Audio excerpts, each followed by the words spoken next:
buenas tardes.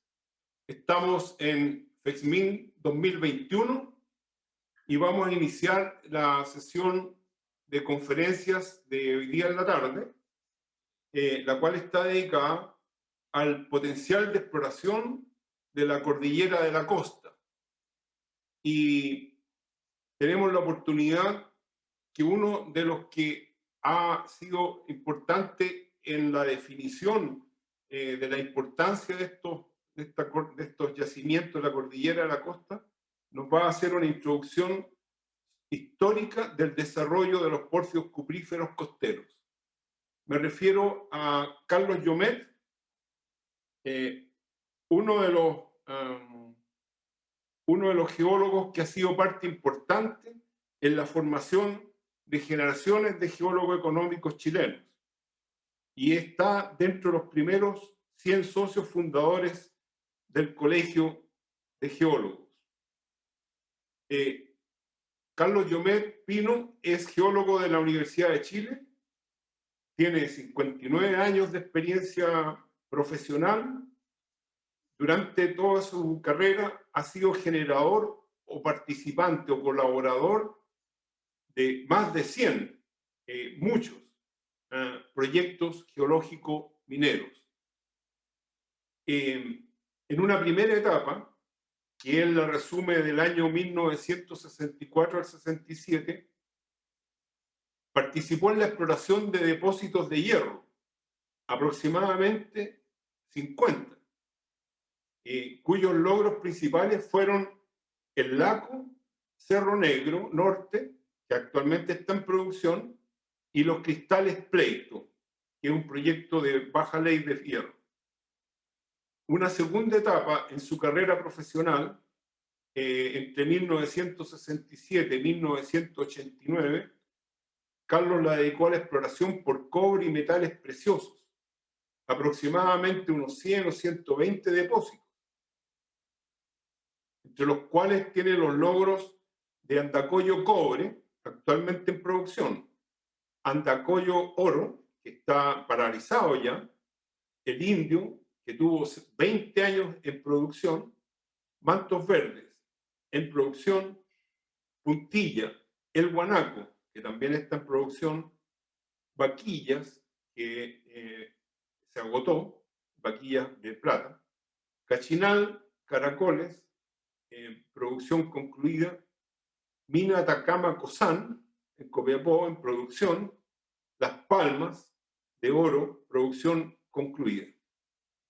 Una tercera etapa en la trayectoria profesional de Carlos, entre 1990 y el año 2000, se refiere a la exploración por pórfidos de cobre y OCG, fierro, cobre, oro, y los logros principales son Saldívar, en producción, con un recurso de 3 millones de toneladas de cobre fino, Sierra Gorda, una producción anual de 115.000 toneladas de cobre, Relincho, que el próximo año podría entrar en producción, El Bolsico, Lucy y Paula.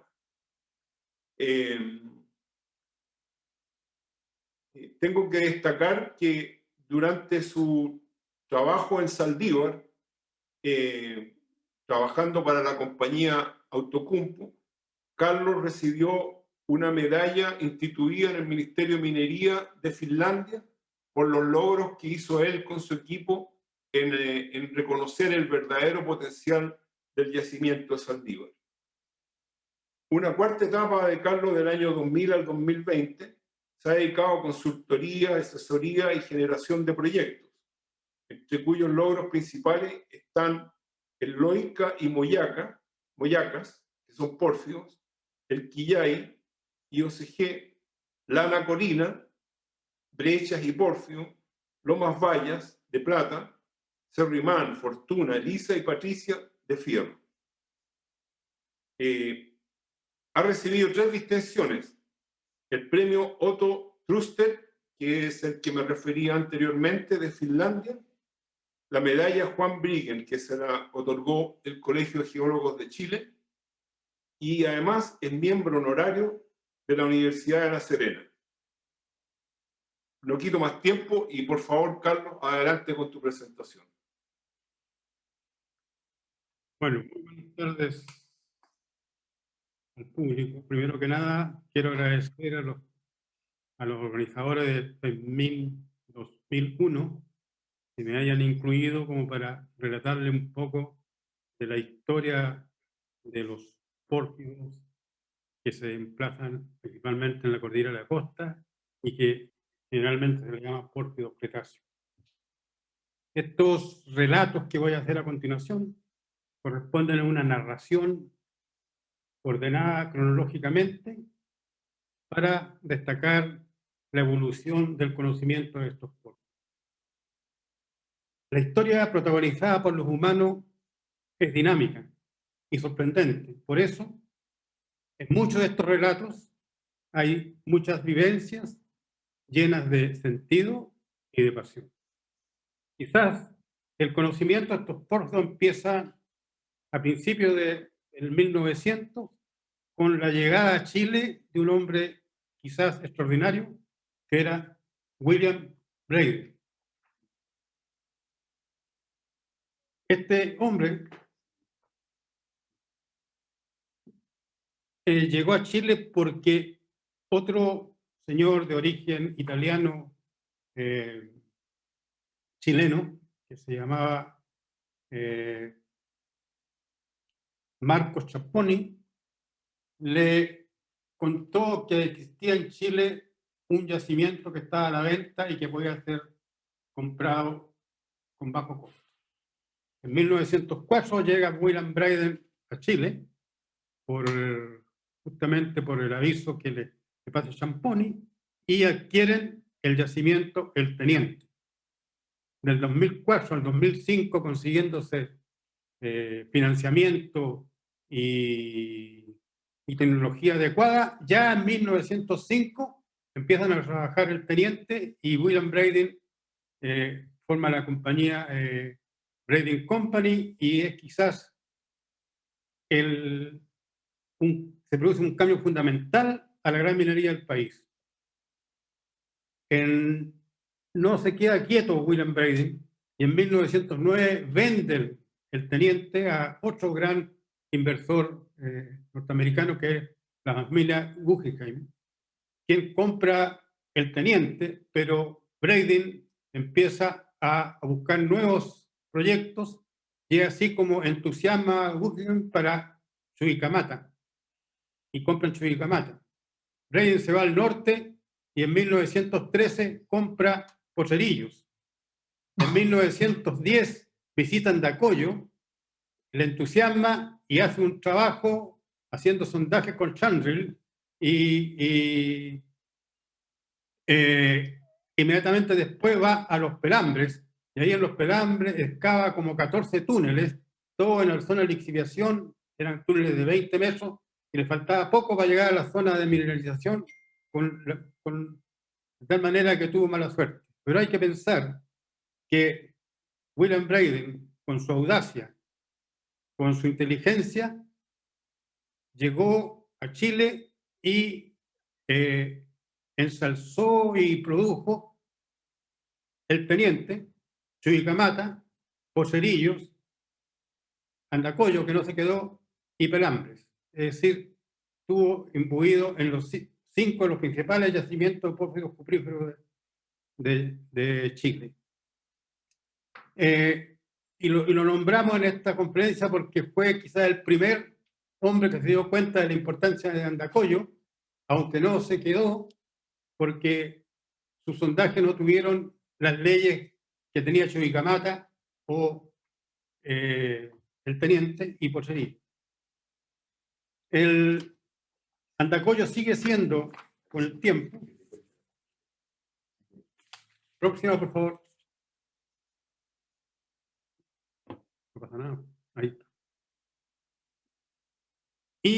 Y se sabe de Andacollo por sus riquezas de oro, especialmente sus lavaderos, que desde el tiempo de los incas fueron bien importantes. Cuenta la historia que Tupac Yupanqui, el abuelo de Atahualpa, sacó bastante oro de Andacollo para cumplir con el mandato que le dio Diego Almagro, que iba a liberar a Atahualpa, que en ese momento estaba preso, si llenaba o llegaba hasta cierta parte con oro, con oro fino para la liberación de Atahualpa. Tupac Yupanqui mandó muchas caravanas de incas que llegaron especialmente a Andacollo y llevaron este oro al lugar que les dijo Diego Almagro. Llenaron la pieza con el oro, pero Diego Almagro no cumplió con su palabra y Atahualpa no fue liberado y para peor fue asesinado. Pero siguió siendo importante Andacollo por el oro y en la crisis de 1930, una crisis que se produjo, comenzó el país con problemas con el salitre, se produjo la crisis, entonces el gobierno enunció que una de las posibilidades de generar riqueza era los lavaderos de oro y llegaron a cada uno de ellos muchos miles de cesantes. En el caso de Andacollo hubieron más de 20.000 trabajadores que llegaron a lavar oro. Se dice que entre 1936 y 1936 se compraron, el gobierno compró más de 1 millón de onzas de oro producidas en los lavaderos. Y hay otros autores que han analizado esta riqueza y llegan a que por lo menos se han producido de los lavaderos más de 3 millones de onzas de oro o 100 toneladas de oro. En un ingeniero economista, Köberlin, va más allá y dice que de Andacollo se han sacado 6,5 millones de onzas de oro. Si uno dimensiona esto y lo compara, por ejemplo, con el Indio, que ha sido la principal mina de oro de Chile, de Andacollo se habrían sacado, de acuerdo a Köberlin, más oro que en el Indio. Pero Andacollo siguió siendo bien importante, de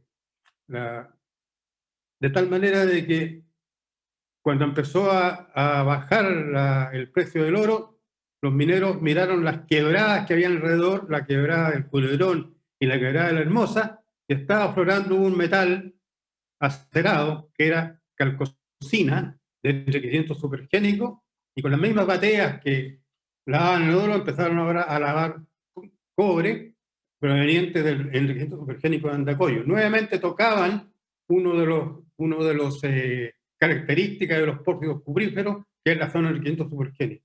Y llegó a ser tan importante la producción de mineros pequeños que ya en los años 60 producían 1.500 toneladas días, lo que significa 500.000 toneladas por año de este afloramiento de cobre supergénico, que lo sacaban de piques. Fueron más de 120 piques y los trataban en trapiches. O en dos rajos abiertos que habían, que era la Hermosa y la Coipa. Un poco más tarde, el 68 o el 70, los mineros se dieron cuenta, por un lado, y también por una asesoría del CIN, de que las aguas sulfatadas que tenían en las minas, que tenían este supergénico, podía ser precipitadas en chatarra, y lo empezaron a hacer, y empezaron a producir cemento de cobre, que en ese momento se dice que en Chile era la extracción más barata que había de las minas, incluso más barata que la gran minería. Se dijo que se sacaba una libra de cobre con entre 20 y 25 centavos por libra. Siguiente.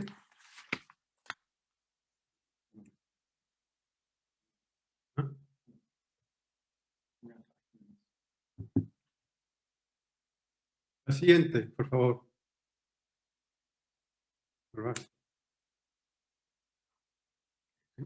Hay una imagen que es bien gráfica para Andacollo. Por un lado, la devoción religiosa que tienen, que está ligada mucho a la minería y corresponden a esa minería, y abajo un rajo que es el rajo actual de Andacollo con la producción, la explotación que está haciendo en este momento Teca.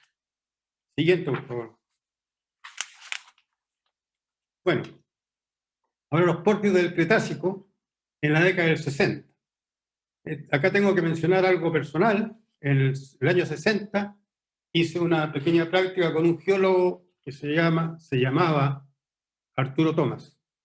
Y Arturo Tomás me invitó a conocer un proyecto que se llama Cerro Colorado, que actualmente ya está en las últimas etapas de su producción, y en ese momento era unos afloramientos nomás, y había un minero, le rendimos un homenaje a los pequeños mineros, que se llamaba Militón Castro. Y Militón Castro nos mostró varios puntos de este Cerro Colorado, y Arturo Tomás creo que fue el primer geólogo que hizo un mapeo completo de un pórfido en Chile. Y así conocí las primeras expresiones de alteración y mineralización de un pórfido. Este no es Cretácico, pero algo aprendí de pórfido. A los pocos semanas acompañé a don Giovanni Cecchoni. Don Giovanni Cecchoni, profesor de la Universidad de Chile, posteriormente a su paso por la ENAP, cuando estaba explorando petróleo en la primera, segunda y tercera región.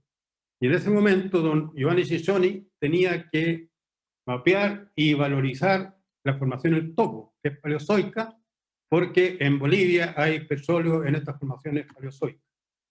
Y andando por estos terrenos paleozoicos, de repente nos encontramos con un afloramiento que no tenía nada de paleozoico, sino que tenía colores muy encendidos y había muchos sulfatos de cobre en superficie.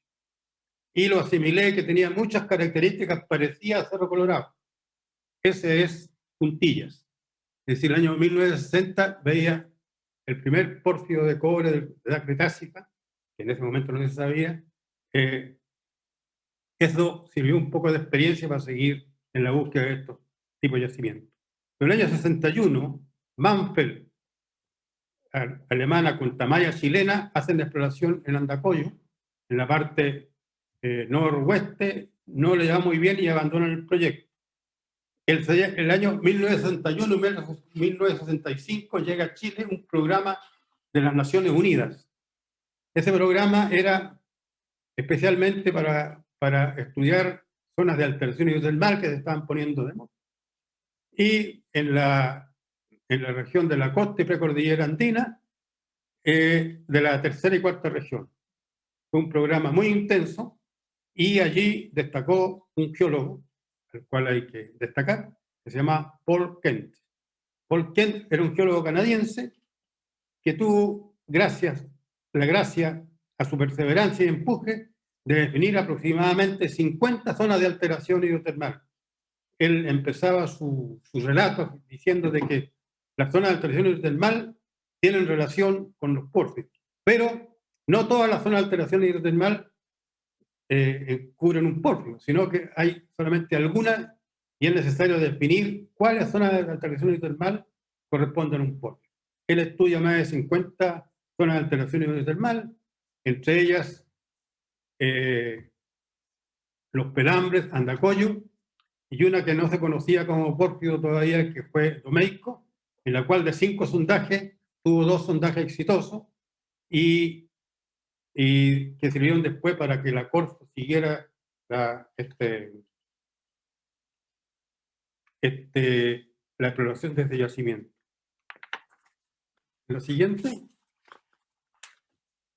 ahí hay un cuadro que es el esquema que usaba Paul Kent para definir sus favorabilidad o negación de las características de un pórfido, y él, al final de 50 pórfidos que estudió, solamente halló que habían 10 zonas de alteración hidrotermal que podrían tener pórfido.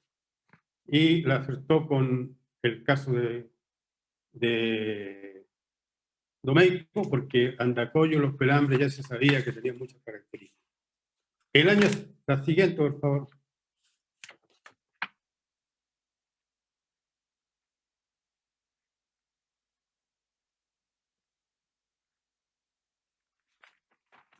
En los años 70 se produce un hecho extraordinario que se publica el trabajo de Lowell y Gilbert sobre la zonación de la alteración y mineralización de los pórfidos de cobre.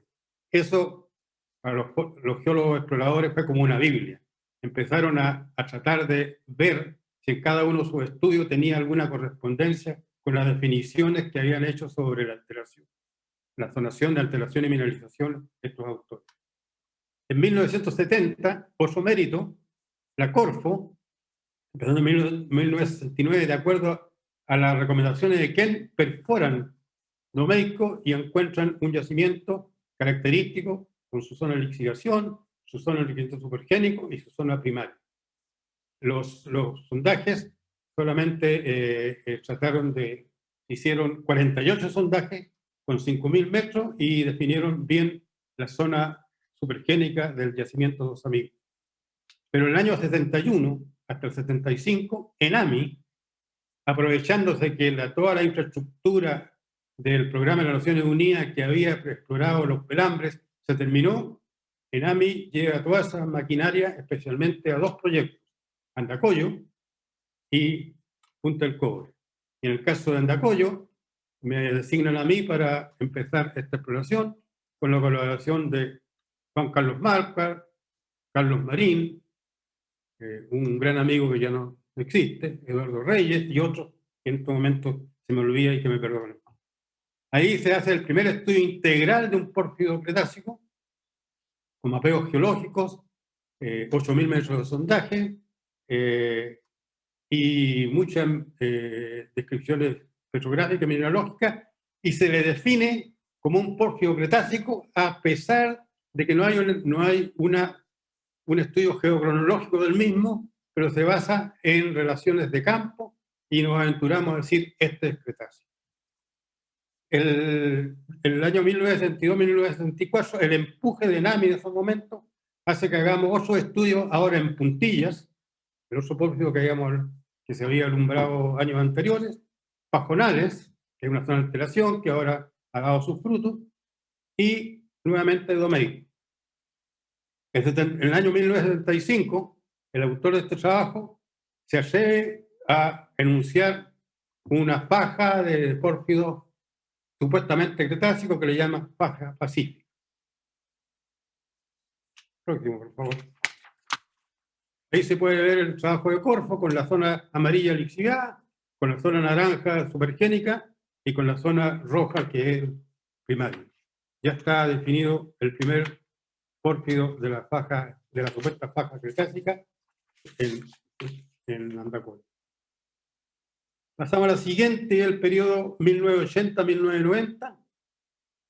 Durante ese momento se licitan, la próxima, por favor, se licitan muchos de los yacimientos que eran ya sean de ENAMI o de Corfo, y la Shell, minería, se adjudica a Pajonales y Domeyko. Y en Domeyko hace un programa bastante auspicioso y puede definir el yacimiento integral de Domeyko y enuncia que existirían unos 6 millones de toneladas de supergénico y 35 a 50 millones de toneladas de primario con una ley de 0.35 de cobre, pero, ojo, con 0.22 gramos por tonelada de oro. Y por ese mismo momento, en 1985, el colega que va a hablar más tarde, define adelante. En 1985, dos académicos de la Universidad de Chile hacen estudios geocronológicos de estos supuestos pórfidos cretácicos, que son Francisco Unizaga, Carlos Huete y Francisco Hervé, y definen justamente que Andacollo, Puntillas y Domeyko efectivamente tienen edad cretácica. Es decir, ahora científicamente, 10 años después que se denuncia sin tener un respaldo científico, ahora científicamente se demuestra que efectivamente esos pórfidos son cretácicos. En 1988 aparece un nuevo pórfido, ahora en Inca de Oro. La compañía minera Orión descubre el pórfido cuplífero Carmen, que es un pórfido que edad cretácica, ahí ya se define la edad cretácica, que precede después un proyecto que tienen actualmente Codelco con una empresa australiana Panos.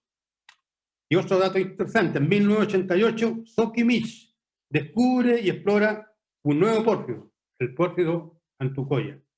Ustedes van viendo que cada año o cada cierto tiempo van apareciendo más pórfidos. La próxima, por favor. Acá se ve claramente cómo hay una línea, una faja de pórfidos endomeicos que empieza la parte norte con Tricolor, Marisol, Los Amigos, Elisa, Totora y Frontera, en un área extensa y ligada todo a esto, a pajonales o a domeicos. Ya está formando de alguna manera un clúster con estos pórfidos cretáceos. Siguiente. Ahí se ve el cuerpo de Carmen de Inca de Oro, en que está lleno de sondajes y se pueden definir como 70 millones de toneladas. Los pórfidos cretácicos en la década 1990-2000. La siguiente, por favor. Acá hay un hecho muy importante. En 1995, la empresa australiana Mont Isa, en la cual había un geólogo que destacaba aparentemente, que se llama Aquiles Alegría, explora el área de Purísima. ¿Y por qué es importante? Porque Purísima es parte de lo que ahora es la estrella de los pórfidos cretácicos, que es Cortadera. Y además, posteriormente, exploran esa zona Otocumpu, y después Compañía Minera Fuego, y ahora Port Chile.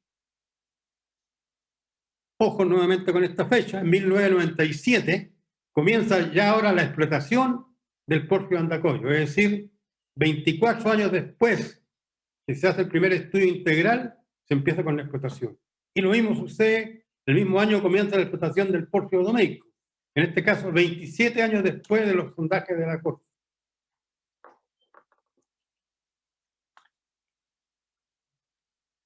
En 1998-1999, Otocumpu descubre los pórfidos Lucy y Olvidada, y se demuestra claramente que en los pórfidos hay una relación entre ellos, los yacimientos de fierro y los yacimientos IOCG.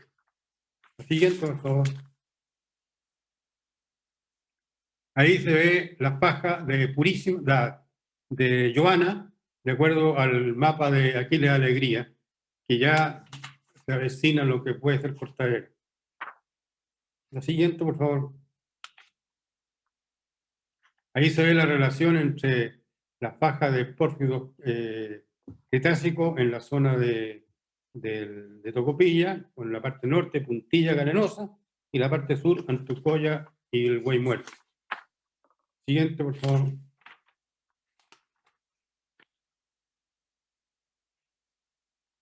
La siguiente. La siguiente. Siguiente. Ahí muestro esto porque lo que dije anteriormente. No, la siguiente. Siguiente. Ahí se puede ver en negro los yacimientos de fierro, en gris los yacimientos IOCG y en rojo los pórfidos cupríferos. Se ven muchos pórfidos cupríferos ahí, muchos yacimientos de fierro y IOCG en una misma área o distrito. Por último, la siguiente, por favor. Los pórfidos de cobre cretácico en el 2020 al 2000 al 2020. Del 2004 al 2005 hay una exploración del pórfido de cobre, oro y molibdeno de Inca de Oro por Codelco, que no es lo que antes dijimos que era Carmen. Esto está como 5 kilómetros al norte de Carmen, es decir, habrían acá dos pórfidos cercanos en Inca de Oro. En 2005 al 2010, Antofagasta Mineral empieza la exploración del pórfido Antucoya, que lo había hecho antes Sokimich. En 2009-2012 un grupo de geólogos descubre el pórfido totora en la alteración de pajonales que había sido estudiada en el 1974. En el 2010 sale una nueva publicación del doctor Víctor Maxay, que me imagino que lo va a decir en detalle, que corresponde a la geocronología de esta faja de yacimientos porfíricos en la zona de Domeico. El 2013 al 2016, un nuevo pórfido en la zona de pajonales, que se llama Frontera, que es Hope Chile. En el 2015 se hace una presentación del trabajo pórfidos, brechas y zonas de alteración termal de la faja pacífica por Carlos Yumet. En 2015 comienza la explotación del pórfido Antucoya, es decir, 27 años después que comienza la exploración de Soquimich o 10 años después de la exploración de Antofagasta misma. Y en el 2017 comienza la exploración del depósito Cortadera. Aquí es posible decir que la vida a veces nos da grandes sorpresas, como es el caso de Cortadera. Y por otro lado, que no todo comienza y termina con nosotros. Se ha visto que Cortadera ha tenido como 3 o 4 compañías, que sucedió lo mismo en el caso de Sierra Gorda, que antes pasaron 3, 4, 5 compañías, hasta que una lo aceptó o le dio mucha más importancia que las otras. En 2019 y 2020 yo creo que se pone en la lista de pórfidos uno que se llama Lana Corina, que es la minera Antares. La siguiente, por favor. Ahí los esquemas de Moxaes para Antucoya. La siguiente. Ahí nuevamente Maxaes para el caso del caso de Domeico, que yo creo que en la próxima charla van a poner en detalle estos pórfidos. La siguiente. Ahí está del trabajo de Carlos Yumet del 2015.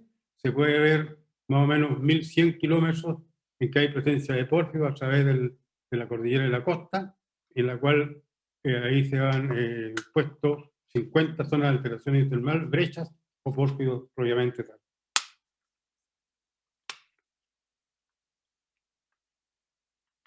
La siguiente.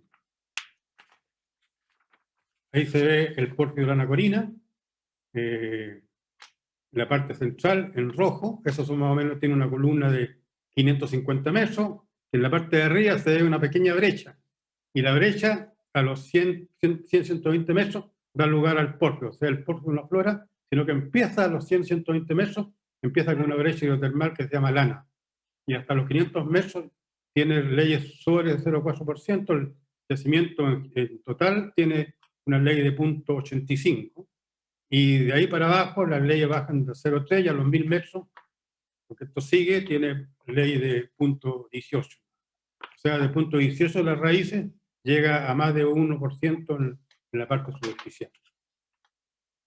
Y para terminar, algunas notas a esta casa. Por favor, la próxima. Se puede decir que los pórfidos de cobre del Cretácico informalmente se conocen desde los comienzos del siglo XX. Primero que nadie, por el ingeniero Bray. Un catastro preliminar indica que habrían unas 50 zonas de alteración hidrotermal mineralizadas en la faja cretácica, ya sea en forma de brechas hidrotermales o de pórfidos de cobre. Las investigaciones geocronológicas indican que la edad de estos pórfidos varía entre 142,7 millones de años y 88 millones de años. En el primer caso corresponde a Antucoya y en el segundo caso a Carmen de Inca de Oro, es decir, entre el Cretácico inferior y el Cretácico superior. Cifras gruesas indicarían que por lo menos 3 de los pórfidos ya conocidos superan volúmenes de 1.000 millones de toneladas y que en el total de la faja podría alcanzar aproximadamente 4.600 8.600 millones de toneladas de 0.50% de cobre, lo que significarían 26 millones de toneladas de cobre fino.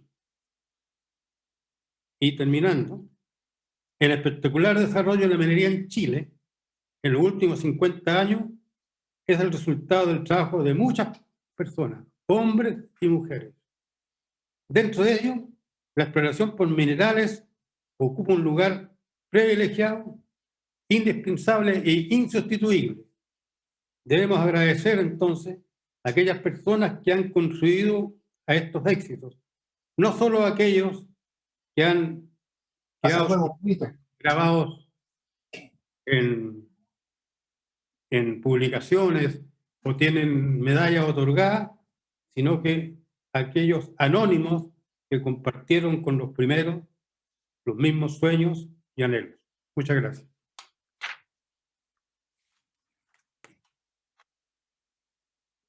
Bueno, agradecemos la buena, excelente disertación realizada por Carlos Llomet, un hombre que rompió el paradigma de que en la cordillera de la costa no existían los porfios cupríferos.